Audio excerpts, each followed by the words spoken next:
Yo, it's your boy AJ. I'm here with Cypher. The Suns are down bad. They're going down 3-0. Make sure you hit that like button, subscribe. We're going to talk about it. It's Hoops World. Hoops World. James. Right here, the king is like, hey, guess what? I'm still the king. I hit the streets just to get a bag. I'll pack, he got toe tagged. I punched the nigga for shorty. I'm John Woo with the 40. You not gang nor the homie. Don't blow me, no, you don't know me. Gang shit, members only. You wasn't there, I was lonely. You wasn't there, I was lonely. Dog nights, blicky on me. I was just stacking my commas up. Head down, trying to run it up. Yeah, man. Suns fans, it's looking bad. It's looking really, really bad for y'all, man. Start out this game. The Suns didn't look good from the start. I mean, they were down 7 early. It just didn't really look good. I mean, let's start here with the Suns because at halftime they were down 6, but the only bright spot I found in this game for the Suns was basically that there was a little point where they put Bol in. I think you remember this. They put Bol in, and I forgot which rotation it was, but Bol was in. It might have been Devin Booker, but there was a rotation in there in that second quarter that helped. It looked good. It was a positive spotlight for the Suns, kind of putting more size out there to match the Wolves' size. But I just think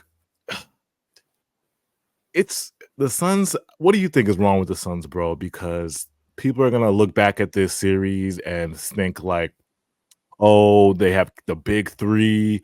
Minnesota doesn't have enough firepower. They're gonna look at this and be like, how did the Suns? I mean, they didn't get swept yet, but it's looking like it's gonna be a sweep. But how you feel? Like, what do you think your point of view is? Like, what's wrong with the Suns?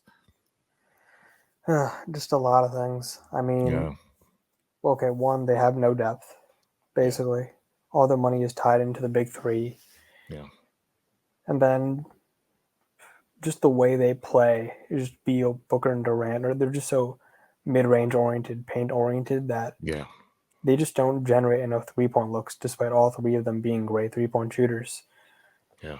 You know, them not having Grayson Allen tonight, despite him struggling earlier in the series. Roster construction is poor. Coaching, Vogel's doing an okay job. Yeah. But it's just bad roster construction. That's a great point. I mean, and this is where we saw the Suns go away from the three. I'm glad you brought that up. They went away from the three. I think it was in the third quarter. They did not shoot a lot of threes. It was a lot of mid ranges, and that kind of helped the Wolves because the Wolves are the Wolves just match up perfectly defensively. They're number one defense for a reason. I mean, Rudy Gobert's protecting the paint, and then you got Jaden McDaniels, Anthony on the perimeter. They're just hounds on the perimeter. Jaden McDaniels has Devin Booker in hell. Like he's this is the thing I have with the Suns. They are desperate. I said his last stream, I think they need a point guard really, really bad. Like you see how the Wolves have Mike Conley. If Mike Conley was on the Suns would look a lot better because Mike Conley is like the engine that goes for the Wolves and he puts people in their spots. And man, it just makes the Wolves offense look a lot better. And the Suns offense is basically like it's your turn, Devin, or your turn, Katie, and Bradley, you're open. Okay, you go. Like it just didn't look good at all. And then defensively, their bigs are terrible. Eubanks, Nurkic, it's just they're not good. It's just they're not really mobile. They don't. I mean, Nurkic can rebound a little bit, but it's not. They just need better bigs. Now in the third quarter, they got outscored 24-11. It was basically a blowout. They went down 16. They went small. They tried going small. Durant at the 5. That didn't work. Towns picked up his fourth in checking Durant, but he went off in the third quarter. It's just like they just got out-muscled, out-hustled. I mean, it just didn't look good the whole way through. And I had a feeling this was going to happen with the Wolves in the Suns series. I was like, when I saw those first two games and I saw how the Suns looked, I was just like, the Wolves just have a better team. The Wolves just have a better team. But yeah, besides, this game was a blowout, so it's really hard to really break it down. But we'll talk off season. I mean, what what do you think the Suns gonna do in the offseason? Me personally, I'll go first. I think they're gonna have to trade Bradley Beal. I think this is the time to do it. I You're mean, they gonna can't. oh, He they has a no can't? trade clause. Oh, you're right. He has no trade clause. You're right. So this makes it even more tough because I would rather have Devin and KD. I'd rather make the team back. Don't do this big three stuff. Go back to a duo and then get a balanced team. That would be my outlook. But you're right. It makes it hard because Bradley has a no trade clause. So what do you think is the offseason outlook right now, bro? Like how do they get out of this? Because they don't have assets either. Yeah, there's no way out. There's no They're stuck because yeah. they could re-sign Royce O'Neal and keep the players they have. Potentially, like try to make some lateral moves where they trade Grayson Allen, they trade Royce, they try to get other role players they hope would fit, but Yeah. can't really do anything. They have no picks. We own basically all their picks, or Yeah. Wizards own all their pick swaps. Yeah. There's nothing. Honestly, their mistake. What they shouldn't have traded Chris Paul. They shouldn't have traded DeAndre Ayton. Yeah, I agree. I Those agree. players and just ran it back, but they went for Beal, they went for the big three, and they're just stuck in this hole. And there's honestly no. They could do some vet minimum signings, maybe, but this is their core, and they're basically stuck with it. Yeah. Yeah, that's a great point because when KD first got there, I thought they had the perfect outlook. You got your point guard, Chris, the point general.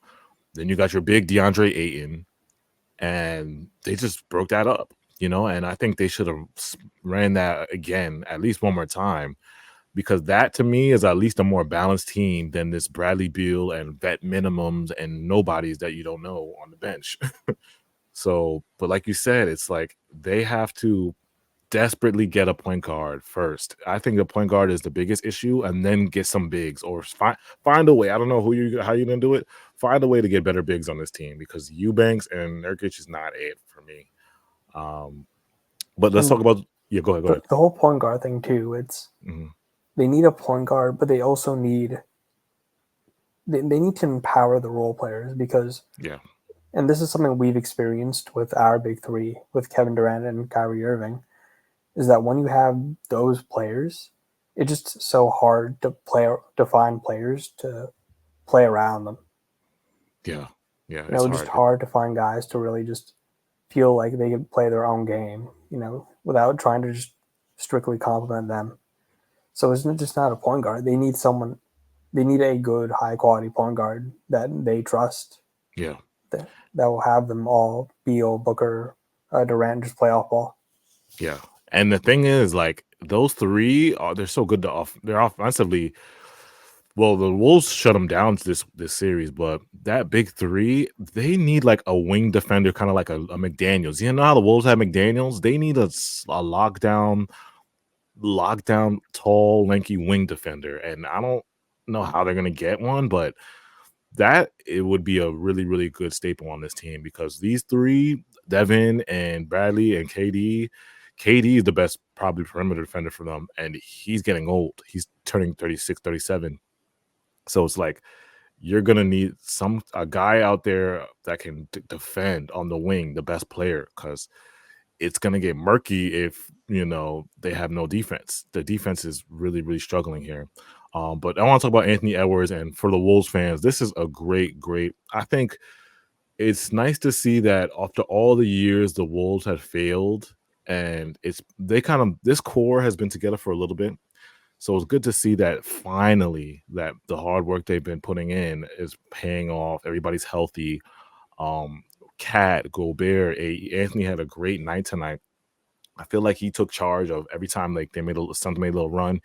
Anthony Edwards used his athleticism and went downhill, and he gets to the bucket. And Mike Conley, oh my God, Mike Conley's so underrated, man. Like he really was a key X factor for this series too. Like this is the beauty of having a veteran point guard that can set your superstar young guy up, set your bigs up, settle the team down, get a good shot, and then Mike Conley can score too. He's still fast.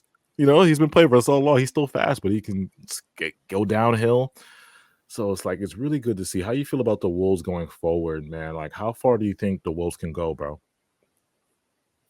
Well, all right, they're going up against Denver in the second round, so yeah. I think I they don't know. match up pretty well with Denver. I think they match up a lot better than the Suns do. They got the bigs for Denver. Absolutely. They got the bigs for Denver. They got the size to really defend everyone. They got the perimeter defenders. The only thing that might be a problem is the scoring.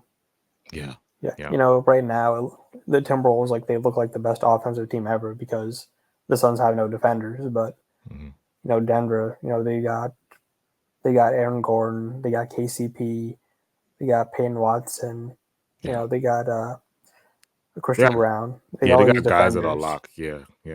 So I know, basically, in that series, like, who besides Anthony Edwards could score? That's the biggest question. That is. Somebody's gonna have to, like, Cat is gonna be big during that series because Anthony's gonna need help offensively. Because, like I said, defensively, it's a lock. It's like both teams are great defensively, lock. But then offensively, you got Jokic is going to give you his 30 and 10 and 10 and 10 and 10. Jamal's going to give you his 26, whatever, 10 and whatever. But on the other side, those two, Ant-Man and Cat, are going to have to match Jokic and Murray offensively. That's going to be the key. And then the X factors is going to go down the line. Which X factor is going to be more important because the Nuggets have better offensive X factors and than the Wolves do. And some people are saying the Wolves don't have enough firepower for the Nuggets, but I think it'll be a tighter series because they match up better, and the defense, I think it'll be a little bit tighter, and it could go either way. But I have the Nuggets winning that series, but it's just I don't think people think it's going to be like an easy sweep or 4-2. I think it's going to be like a hard-fought series, like a 6-game series. Like, I think it'll be like around that. But yeah. Make sure you guys hit that like button, subscribe. The Suns, man, Suns fans, we'll see what you can do in the offseason. Make sure you comment. Let us know, Suns fans, like, how do you feel about going down 3-0? And Wolves fans, you guys are up right now. So appreciate you guys so much. Follow us on Instagram and TikTok at HoopsWorld0. It's HoopsWorld.